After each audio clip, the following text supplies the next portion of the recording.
I have a book here that I would like to do a book review on. And this is Freedom in a Federal World. If you notice, it says One World right there. And it's a hardcover book. It's in good condition if you can see the pages. And this was published by One World Incorporated, revised 5th edition, and this was made in copyright 1960, but the first edition was in 1959, and, copyright 1969, it says. Where there is no vision, the people perish. And I looked up that proverb, and that's only half of that proverb. Those 3 dots are supposed to be for the rest of it, but the author thought that it was not worth putting in there. Now, this book was 1959 was the first printing. This is the 1969 printing. Also, I did a book review on One World by Peter Singer, The Ethics of Globalization.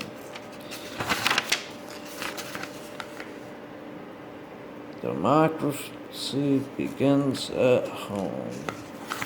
Anyway, this is the Charter of the United Nations. Purpose and principles.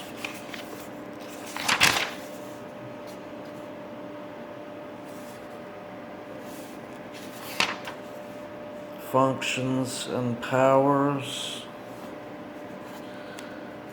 Different articles they have in here. Procedures. More functions and powers. Voting. Procedure. Pacific settlement of disputes. The Security Council composition.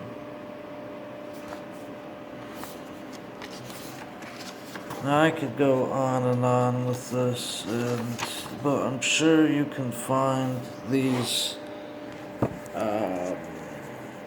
articles if you look. Now,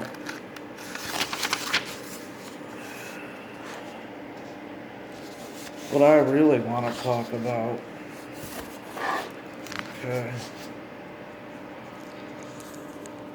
is,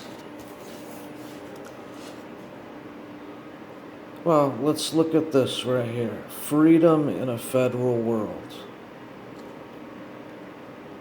There are what you would call the 1% of the population.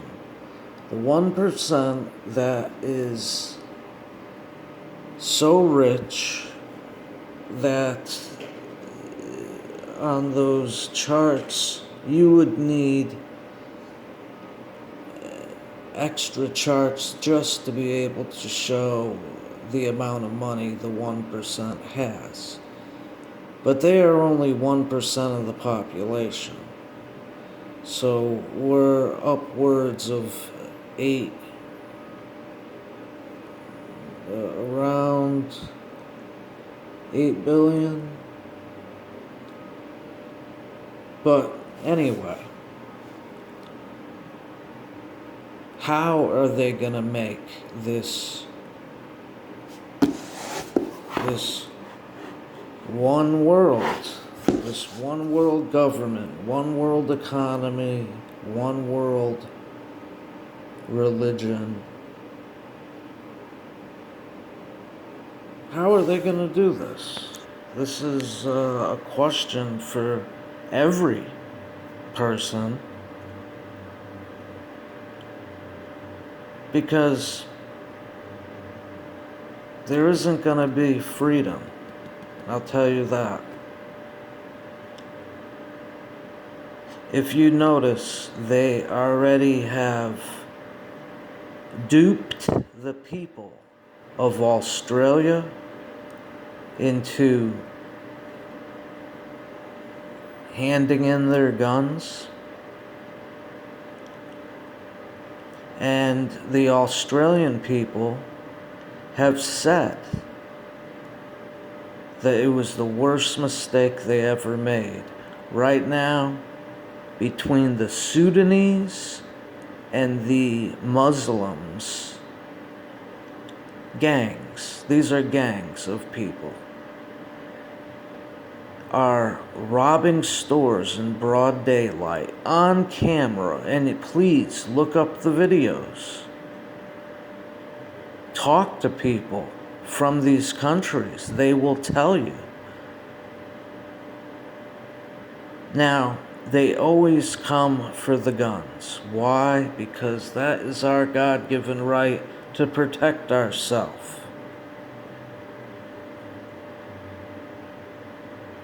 Now, this latest, I'll finish on the other countries are in the UK. Now look at Sweden, for example. They were not ready for the Muslim invasion.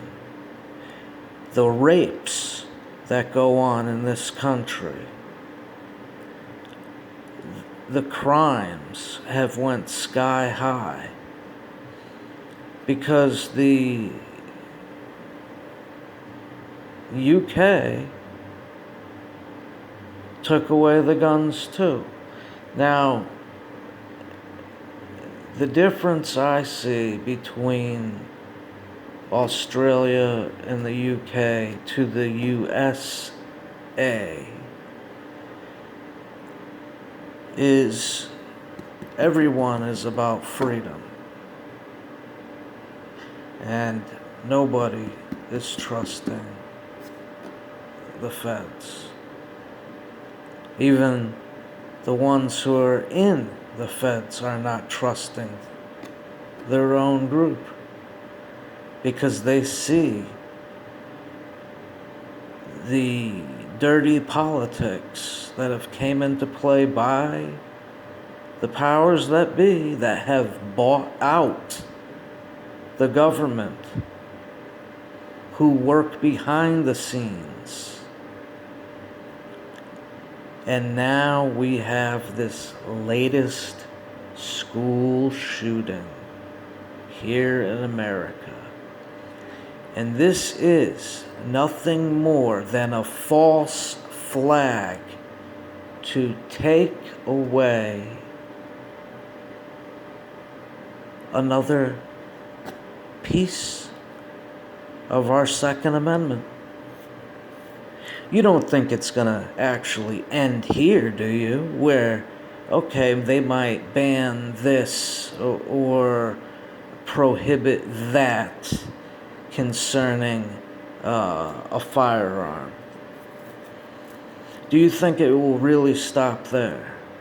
Or do you think that there will be more of these false flags orchestrated and planned by the powers that be to trigger a military intervention in the U.S., as in that book from Peter Singer? He says, and I quote, "Again, if we are seeking to trigger a military intervention, We must focus on widespread, flagrant examples such as these: murder, rape, forcible deportation or transfer, extermination, extinction, slavery, and other crimes. And there's probably a couple more, but they are looking for the UN to intervene in a military intervention in America. Now, you've heard of the Blue Hats being in America. You know that we owe China so much money that I've heard they've even sold parts of the land to China. Now that, I would look up because I can't confirm, by documents on that. But what I can confirm about this latest school shooting is that school is a preparatory military school. So when they get out, they go right into the Army or some other branch of the armed services. Now, they practice with guns in school every day. How do you think they had that Kevlar? Kevlar doesn't just sit around. Anyway, the point is if Americans thought out of the box for once and seen the whole truth on the mainstream media at dinner time, maybe, just maybe, they would see this for what it is, a false flag, where kids that have been brainwashed in the New World Order have listened to the people who have planned and carefully orchestrated out this horrific event. Please look up that school's website and anything else, because they're censoring it like crazy now, especially that people have found out the truth on this matter. Now, I just heard of a guy that rammed his car into the emergency room doors and then put gasoline on himself, set himself on fire. Thank God he's still alive. But should we ban cars and gasoline too?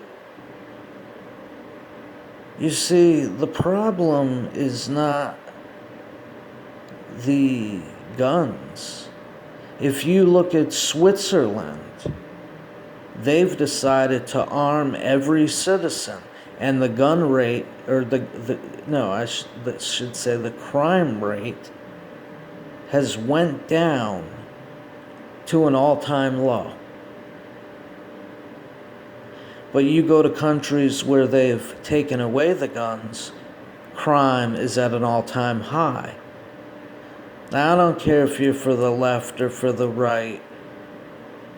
When it comes down to it, you're for freedom or you're not. And I think everyone is for their freedom.